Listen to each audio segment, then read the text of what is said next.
말씀으로 돌아가자. 이것은 개혁주의의 핵심 슬로건이자 모든 그리스도인이 가져야 할 정신입니다. 17세기 잉글랜드와 스코틀랜드 교회는 이러한 정신을 이어가기 위하여 신앙의 온전한 자유를 방해하는 방해꾼들과 사력을 다하여 싸웠습니다. 그리하여 마침내 1646년 11월에 웨스터민스터 신앙고백서를, 1647년 10월 11월에 대교리 문답서와 소교리 문답서를 작성하였습니다. 종교개혁가들이 자신의 목숨을 걸고서 신앙고백과 교리를 만든 것입니다. 이러한 신앙고백서 대소교리 문답을 만든 이유는 분명합니다. 말씀대로 살기 위해서입니다. 말씀대로 살기 위해서 교리를 공부한다면 교리가 곧 진리인가? 그렇다면 말씀을 보지 않고 교리만 보면 진리를 깨달을 수 있는가? 당연히 그것은 아닙니다. 진리는 반드시 말씀 안에 있습니다. 그럼에도 교리가 필요한 이유는 말씀 속의 진리를 잘 이해할 수 있도록 지침서 역할을 하기 때문입니다. 말씀 없이 신앙 고백만 알면 진리를 수박 겉핥기식으로만 하고 진리를 맛볼 수 없으며 신앙 고백 없이 말씀만 가지고 살겠다고 하면 우리의 신앙은 좌로나 우로나 치우칠 수 있습니다. 그렇기 때문에 우리는 우리 교회에서 고백하는 신앙 고백들을 열심히 숙지해야 합니다. 오늘은 가장 첫 번째 시간으로서 성경에 대하여 알아보고자 합니다. 우리 먼저 1항을 다시 한번 보시겠습니다. 1항에 본성의 빛과 창조와 섭리의 일들이 하나님의 선하심과 지혜와 권능이 명백하게 나타나 있어서 사람이 핑계할 수 없게 한다. 그러나 그것들이 하나님을 아는 지식과 구원에 필요한 하나님의 뜻을 아는 지식을 충분히 주지 못한다. 그러므로 주님께서는 여러 때에 여러 방식으로 자신을 나타내시며 그의 뜻을 교회에 선언하시기를 기뻐하셨다. 그리고 후에는 진리를 잘 보존하시고 전파하시기 위하여 그리고 육체의 부패와 사단과 세상의 사악함에 대항하여 교회를 더 견고하게 세우시고 위로하시기 위하여 그 진리를 온전히 기록하게 하셨다. 이것이 성경을 가장 잘 필요한 것으로 만들며 하나님께서 자기 백성들에게 자신의 뜻을 계시하시던 이전 방식은 종식된 것이다. 먼저 자연의 빛과 같은 창조의 섭리는 사람이 하나님을 인지하도록 합니다. 로마서 1장 18절에서 20절에 보시면 하나님의 진노가 불의로 진리를 막는 사람들의 모든 경건하지 않음과 불의에 대하여 하늘로부터 나타나다니 이는 하나님을 알만한 것이 그들 속에 보임이라. 하나님께서 이를 그들에게 보이셨느니라. 창세로부터 그의 보이지 아니하는 것들 곧 그의 영원하신 능력과 신성이 그가 만드신 만물에 분명히 보여 알려졌나니 그러므로 그들이 핑계하지 못할지니라. 자연은 충분히 살아계신 하나님을 비추고 있습니다.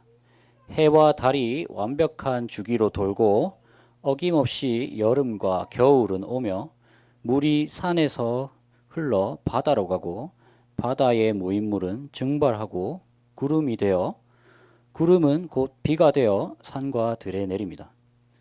또한 우리 몸만 보아도 이러한 자연을 잘 알 수 있습니다. 우리가 밥을 먹을 때 입으로 꼭꼭 씹어 먹지 않으면 나중에 그 음식물이 장에 내려왔을 때 장은 덜 분해된 음식물을 소화하기 위해 음식물을 꼭꼭 씹었을 때보다 더 많은 일을 해야 하는 것입니다. 기계적으로 움직이는 동시에 상황에 맞게 장이 알아서 조절한다는 것입니다. 또 피가 도는 것을 생각해 보십시오. 호흡기를 통하여 산소가 피를 타고 온몸을 돕니다. 누가 피야 돌아라 하고 이야기도 하지 않고 우리의 의지로 힘을 줘서 이 피를 돌리는 것도 아닙니다. 그런데 계속 돈다는 것입니다. 우리는 이러한 것들을 과학적인 원리 정도는 밝힐 수 있겠지만 이러한 모든 것들의 근원과 이유에 대해서는 전혀 알 수가 없습니다. 왜 밤과 낮이 존재하는지, 왜 우리 몸에 피가 도는지 그 근원을 설명할 길이 없다는 말입니다. 사람의 이성으로 이것을 도저히 설명할 수 없음에도 불구하고 사람은 이 자연의 섭리를 자연스럽게 인정하며 삽니다. 이러한 인정은 결국 인간의 이성을 넘어선 일 또한 존재한다는 것을 인정함을 알 수 있습니다. 사람은 알게 모르게 하나님의 존재를 인정하는 것입니다. 요즘 시대는 무신론자들이 많은 시대죠. 이런 사람들이 과연 하나님의 존재에 대한 의식이 지워졌는지는 알 수 없습니다. 시편 14편 1절에는 어리석은 자는 그의 마음에 이르기를 하나님이 없다 하는도다 라고 합니다. 하지만 이러한 판단은 적절하고 온당한 판단으로 나온 결론이 아니고 그저 불경스러운 마음에서 나온 헛된 바램에 불과한 것입니다. 사람의 마음에 있는 양심은 결코 선에 대한 죄책감을 피할 수 없습니다. 불신의 행위에 대하여 자신을 찌르고 괴롭게 하고 심판에 대한 두려움을 느끼도록 할 것입니다. 이것 또한 하나님의 존재에 대한 인정과 같습니다. 이렇게 자연 만물과 피조된 사람의 마음까지 이루는 모든 것은 결국 하나님의 존재하심을 인정합니다. 하지만 사람이 하나님의 존재를 인지할 수 있다고 해서 하나님의 의도를 알 수는 없습니다. 자연만으로는 하나님의 뜻을 알 수 없도록 창조하셨기 때문입니다. 하나님을 알지만 하나님의 뜻을 분명히 알 수 없던 이방 세계 사람들은 자신들의 방식으로 신을 섬겼습니다. 그러나 이러한 신들은 극악하고 가증스러운 우상숭배에 불과합니다. 자신들의 최선을 다한 지혜가 있어도 죄가 그들의 눈을 가렸기 때문입니다. 그들이 아무리 지식의 수준이 높고 도덕의 수준이 높고 철학의 수준이 높아도 이들의 눈을 가리는 죄의 어둠으로는 거룩한 곳에 계신 하나님을 찾을 수가 없습니다. 그렇지만 하나님께서는 방법을 주셨습니다. 죄에 대하여 죽어 있어야 하고 살릴 만한 이유가 없는 인간들을 무한한 사랑과 동정심과 긍휼을 가지고 살 길을 제시하셨습니다. 그것은 자신이 택한 백성에게 직접 말씀하신다는 것입니다. 이런 자연의 섭리를 넘어서 하나님께서 주권적으로 사람에게 개입하신 일을 초자연적 계시라고 부릅니다. 이런 초자연적 계시는 직접 말씀을 하는 것을 지나서 선지자를 통해 여러 부분과 여러 모양으로 말씀하셨는데요. 꿈, 환상, 상징, 우림과 둠밈, 예언 등을 통하여 계시를 주셨습니다. 이러한 계시들은 그림자의 역할들을 하는데 이런 그림자의 역할이 때가 차고 신약에 들어서서 이제 실체를 보여주셨습니다. 그 실체가 예수 그리스도이십니다. 처음에 창세기 때에는 문자로 기록하지 않았기 때문에 하나님께서 직접 뜻을 알려주셨습니다. 그리고 인간들의 수명이 짧아지면서 계시를 온전히 전할 시간은 줄어들었고 하나님께서는 이러한 자신의 뜻을 문자로 기록하시기로 결정하셨는데요. 이러한 글들은 하나님의 뜻이 무엇인지 깨닫도록 하여 이방의 신앙에 흔들리지 않고 온전히 하나님을 섬길 수 있도록 우리를 인도합니다. 이런 초자연적 계시, 하나님의 영감을 받아 쓴 이 계시들의 집합체가 바로 성경입니다. 이 성경을 통하여 우리는 하나님을 제대로 알 수 있고 하나님의 뜻을 깨달을 수 있습니다. 이러한 성경의 종류는 2항과 3항에 기록되어 있습니다. 2항에 이 구약 성경, 신약 성경 앞에 있는 이 한 줄만 함께 읽어보도록 하겠습니다. 시작.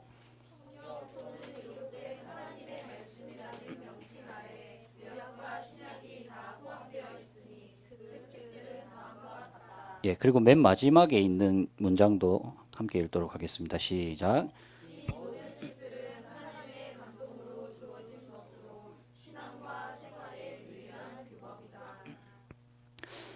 구약의 39권과 신약의 27권, 총 66권의 책이 성경으로 인정이 됩니다. 우리는 여기서 한 가지 궁금증을 가질 수 있습니다. 왜 저 66권만 성경인가? 저 시기에 나온 다른 성경은 성경이 아닌 것인가? 구약의 성경은 구약의 성취이신 예수님께서 직접 말씀하셨습니다. 누가복음 24장 44절인데요. 우리 함께 한번 찾아보시면 좋겠습니다. 누가복음 24장 44절입니다.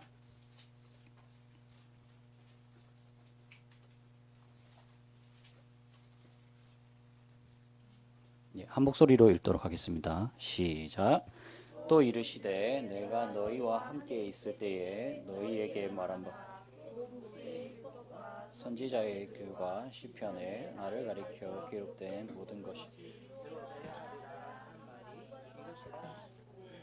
모세의 율법, 모세 오경입니다. 선지자의 글은 역사서와 대선지서, 소선지서인데 역사서의 원래 분류는 선지서입니다. 역사서는 전선지서, 다른 나머지 선지서들은 후선지서 이렇게 부릅니다. 그리고 시편, 예수님께서 자신이 성취한 글이 어떤 것인지 정확하게 보이고 계시는 것입니다. 그리고 예수님을 목격하고 예수님을 만난 사도들이 복음서와 사도행전 그리고 여러 서신들과 계시록 등 27편의 신약 성경을 냈습니다. 오직 이 성경의 종류만이 하나님의 영감을 받아서 쓴 성경입니다. 그리고 이러한 성경을 다른 말로 정경이라고도 부릅니다. 그런데 성경이 나오던 시기에 성경과 같은 급으로 권위를 세우던 책들이 있었습니다. 그런데 잘 검사해 보니 성경에 포함시킬 수 없도록 판단되어 성경에 포함시키지 않은 책들이 있는데 이런 책들을 우리는 외경이라고 부릅니다. 사망에는 보통 이런 외경에 대하여 잘 설명하고 있습니다. 보통 외경이라고 하는 책들은 하나님의 감동하심으로 기록된 것이 아니기에 정경에 포함할 수 없다. 그러므로 하나님의 교회 안에서 어떤 권위도 갖지 못하며 또 입증될 만한 것도 아니며 다른 어떤 인간의 기록보다 더 사용할 수 있는 것도 아니다. 외경은 하나님의 말씀이 아니므로 신적인 권위가 없는 책들입니다. 이 외경이 정경이 아닌 이유는 다양하게 있는데 가장 핵심은 예수님께서 외경을 인용하시지도 않을 뿐만 아니라 사도들 또한 이 외경을 인용하지 않았습니다. 그런데 로마 가톨릭 교회는 자신들의 연옥서를 주장하기 위하여 또 말씀보다 교회에 더 권위를 두기 위하여 외경을 인정합니다. 자신들의 주장을 위하여 많은 오류와 미신과 부도덕한 요소가 담긴 외경을 성경으로 인정하는 것입니다. 우리는 외경을 사용할 필요가 없습니다. 우리의 모든 삶의 믿음과 삶의 규칙들을 성경으로 가르쳐 주셨기 때문입니다. 그런데 로마 가톨릭이 아닌 교회에서 종종 이런 외경을 받아들이는 경우가 있습니다. 성공회라는 교단은 삶의 본보기와 태도를 가르치기 위한 수단으로 이 외경을 인정하여 내용의 일부를 교회에서 낭독합니다. 우리는 굳이 이런 내용을 낭독할 필요는 없습니다. 그것이 교훈적이라고 해서 말씀만이 터져 나와야 할 교회의 자리에 인간의 저작인 외경이 들어올 필요는 없기 때문입니다. 이런 외경은 성경이 될 수 없는 가장 큰 이유가 되는데 이런 외경이 성경이 될 수 없는 가장 큰 이유는 바로 성경에는 하나님의 영감이 들어있고 외경에는 하나님의 영감이 들어있지 않다는 것입니다. 성경은 모든 부분이 완벽하게 하나님의 영감으로 만들어졌습니다. 성경의 내용은 단순히 우리의 정신을 고양하고 도덕을 높이는 차원을 뛰어넘습니다. 그리고 성경에 사용되는 문자까지 모두 하나님의 영감이 들어있는데요. 성경의 저자들이 문자로 쓰기 위하여 많은 생각을 하며 썼을 텐데 거기에 성령의 암시가 없으면 쓸 수 없는 것입니다. 그렇다고 사람 저자가 기계처럼 하나님의 말씀을 썼느냐? 그것도 아닙니다. 성경의 저자의 문체와 그들의 글쓰기 재능을 이용하여서 완벽하게 작성되었습니다. 그러므로 사람의 작품인 동시에 하나님의 작품이기도 합니다. 즉 성경은 어느 것 하나도 하나님의 영감이 들어가지 않은 것이 없는 완벽한 작품입니다. 그러므로 이 성경의 권위는 인간 저자도 아니고 일반 성도도 아니고 교회도 아닌 오직 하나님의 권위입니다. 4항과 5항이 있는데 4항만 한번 함께 읽어보도록 하시겠습니다. 4항 시작. 믿고 순종해야 하는 성경의 권위는 인간이나 인류의 증언에 달려있는 것이 아니라 진리시며 저자이신 하나님에게 달려있는 것이다. 그러므로 그 권위가 받아져야 함은 성경이 하나님의 말씀이기 때문이다. 사항은 성경의 권위가 사람이나 교회가 아니라 성경의 저자이신 하나님께 전적으로 의존해야 한다고 가르치며, 5항은 성경이 하나님의 말씀인 것에 대하여 그 증거를 여러 가지로 제시하는 항입니다. 이 조항들은 성경의 권위가 비롯되었다고 하는 성경의 권위가 교회에서 비롯되었다고 하는 교황주의를 반박하는 데 초점을 맞추고 있습니다. 카톨릭 교회에는 볼티모어 요리문답이라는 문답이 있는데, 거기 1327번 문항에 이러한 말이 있습니다. 가톨릭 교회에 보존되어 있는 전통에 비추어 보아서만 이 고대의 저작물 중 어느 것이 영감되고 어느 것이 영감되지 않았는지를 우리는 알 수 있다. 즉, 이 말은 가톨릭 교회의 전통만이 성경을 분별하여 볼 수 있다는 말이고, 로마 가톨릭의 권위가 성경 위에 있다는 말이 됩니다. 그렇지만 성경의 권위는 교회나 사람보다 하나님께 있습니다. 이렇게 하나님께 성경의 권위가 있음을 아는 증거들이 있는데, 이 증거들은 크게 두 가지로 나누어집니다. 외적 증거와 내적 증거로 나누어집니다. 외적 증거는 눈으로 드러나는 증거인데요. 하나님으로부터 영감을 받았다는 것을 입증하기 위해 저자들이 행한 기적들, 그리고 수많은 예언들이 성취된 것들, 그리고 지금까지 안전하게 성경이 보존되어 있다는 것들, 그리고 야만적인 문맹인들을 문명화시키고 사회의 상태를 개선하는 영향력들까지, 이렇게 눈으로 드러난 영향력들이 외적 증거입니다. 내적 증거로는 눈으로 드러나지 않은 증거인데, 자연으로는 발견할 수 없는 진리, 하나님의 선하심과 선한 통치, 인간의 죄악된 상태를 여실히 다루고 있는 진리, 제각기 다른 시대의 저작임에도 완벽한 조화를 이루는 등의 특성이 있습니다. 이러한 증거를 나열해도 하나님의 말씀이, 성경이 하나님의 말씀이라는 것을 분명하게 알 수 있지만, 이러한 증거들보다 그리스도인들에게 가장 큰 성경의 확신은 우리 안에 계신 성령님이십니다. 성령께서 우리 가운데 말씀을 조명하여 주셔서 우리가 성경을 믿는다는 사실입니다. 하나님의 아들을 믿는 자는 자기 안에 증거가 있고, 하나님을 믿지 아니하는 자는 하나님을 거짓말하는 자로 만드나니, 이는 하나님께서 그 아들에 대하여 증언하신 증거를 믿지 아니하였습니다. 요한일서 5장 10절. 내적, 외적인 증거가 혹여나 합리적인 논쟁으로 인하여 하나님의 권위를 입증하지 못할 수도 있지만, 믿는 자의 마음속에서 강하게 확신하는 성령의 능력을 거부할 수는 없습니다. 하나님의 권위와 하나님의 영감이 오롯이 들어간 성경은 우리에게 많은 지식을 추론할 수 있도록 또 도와줍니다. 6항에 이러한 내용들이 있습니다.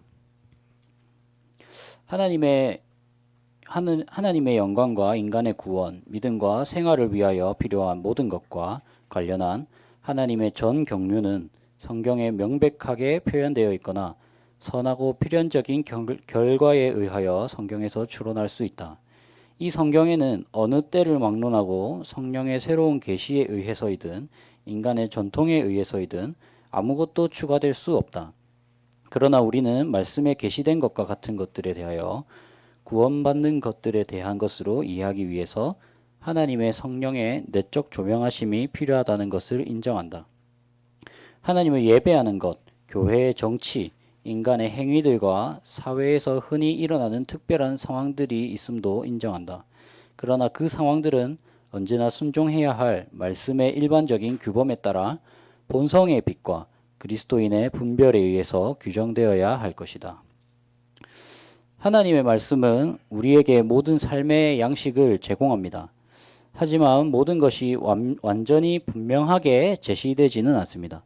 예를 들어서 현 시대의 예배의 순서를 제시하지 않으셨고, 교회의 정치에 관해서도 분명하게 제시되어 있지 않습니다. 그러나 우리는 격식에 맞는 예배를 드리고 질서에 합당한 교회 정치를 할 수 있습니다. 어떻게 가능합니까?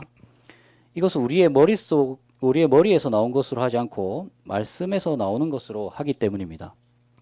성경에서는 구체적으로 정확하게 나오지 않은 것을 말씀을 통해 말씀과 성령의 도우심에 따라 분별력 있게 판단하여 교회의 세부적인 부분을 지혜롭게 결정할 수 있습니다. 고린도전서 14장 40절에는 이렇게 나와 있습니다. 모든 것을 품위 있게 하고 질서 있게 하라. 인간의 이성을 말씀과 성령에 굴복시킨 상태에서 이러한 세세한 일들을 감당할 수 있는 것입니다.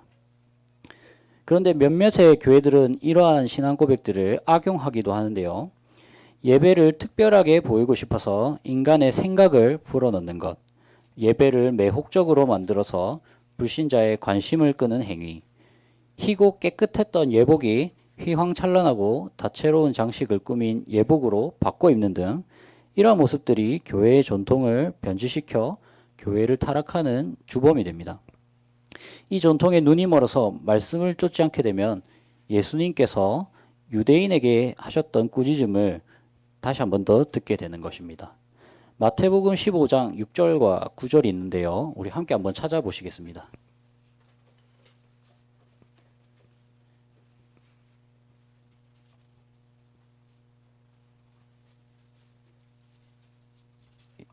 마태복음 15장 6절과 9절입니다.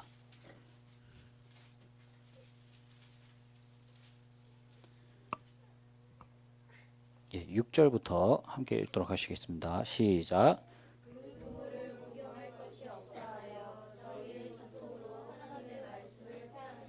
자, 9절. 사람의 계명으로 교훈을 삼아 가르치니 나를 헛되이 경배하는도다 하였느니라 하시고, 교회는 돈이 많아야 한다.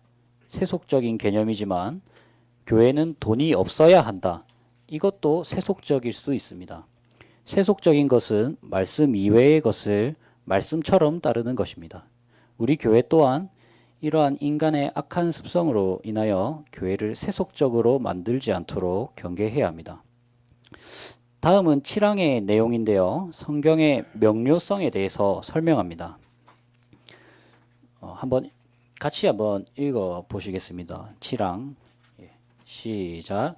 성경에 있는 모든 것은 그 자체가 한결같이 명백하거나 모두에게 명확한 것으로 나타나지 않는다.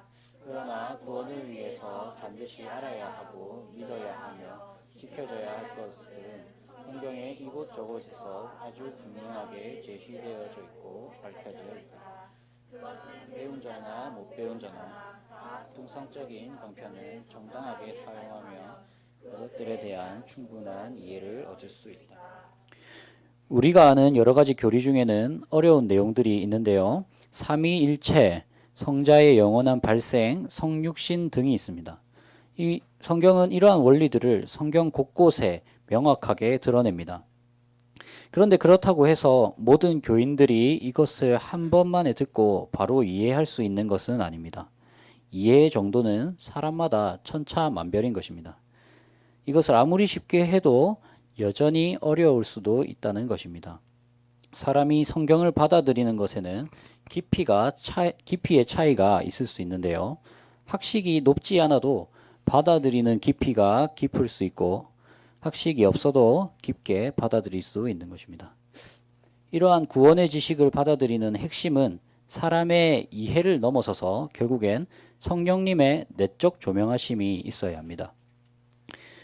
배우고 배운 것에 대하여 확신하고 신실하게 이행하는 동시에 성령님께 깨닫게 해달라고 낮은 마음으로 구하고 기도할 때 하나님께서는 자신의 일을 이해할 수 있게 하신다는 약속을 이루어 주십니다.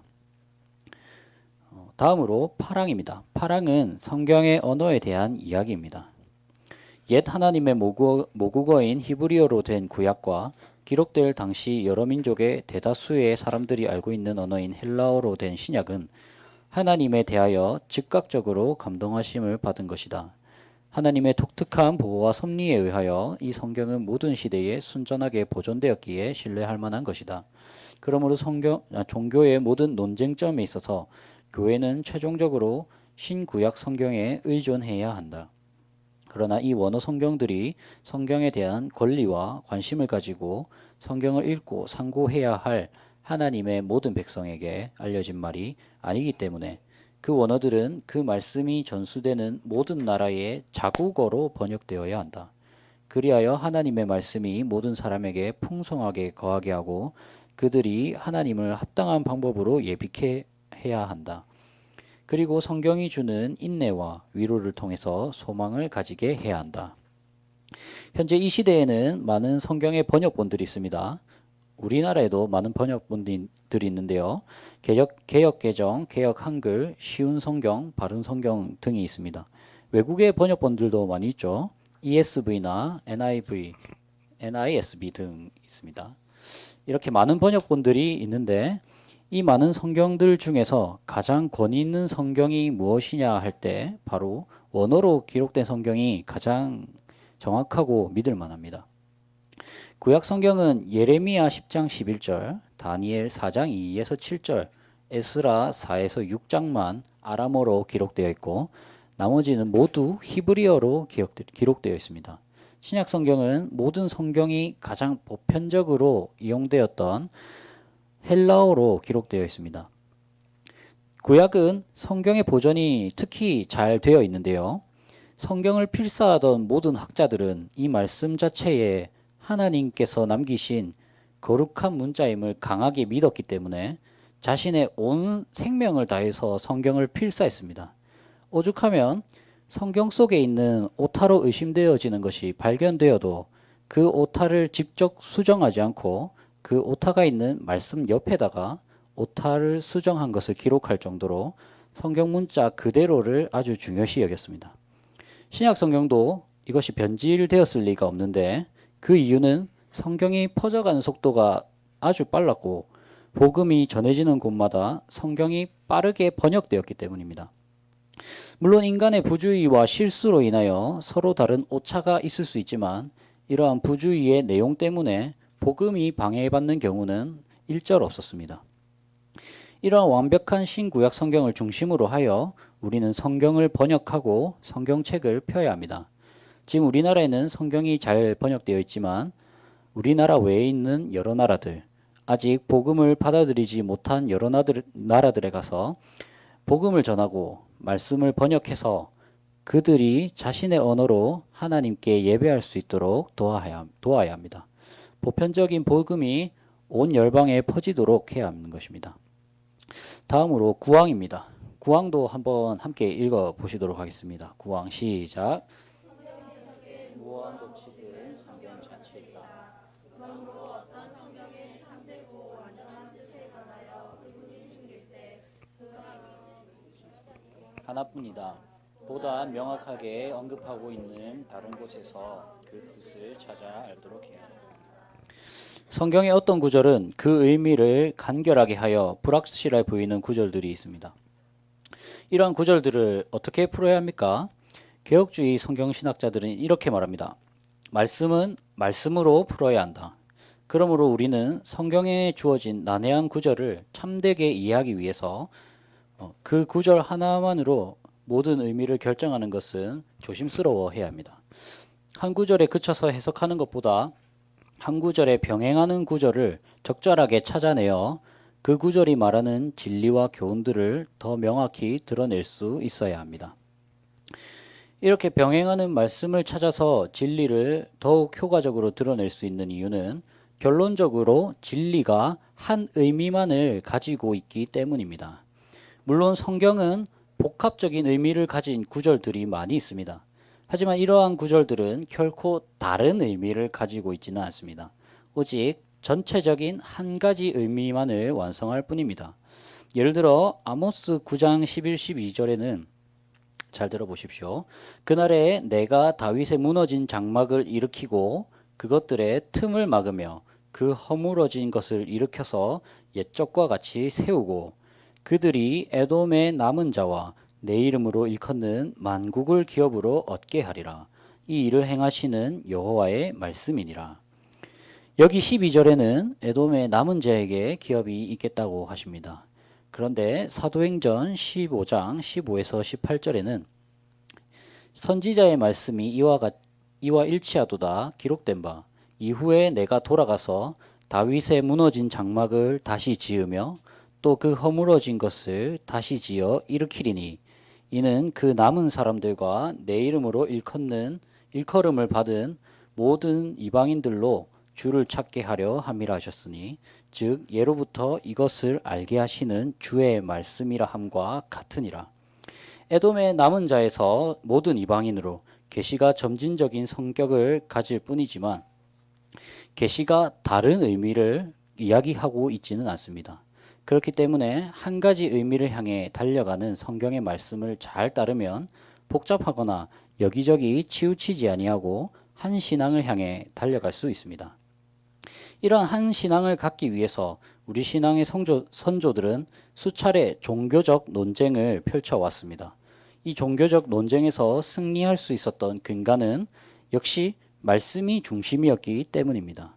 시황을 보시면 종교의 모든 논쟁들을 결정하고 종교회의의 모든 신조들, 고대 교부들의 의견들, 인간의 교리들, 점검되어야 할 사적 영들에 대한 관결에 순종해야만 하는 최고의 재판관은 성경 안에서 말씀하시는 성령이시다. 초대 교회사를 보면 많은 회의들이 있었습니다.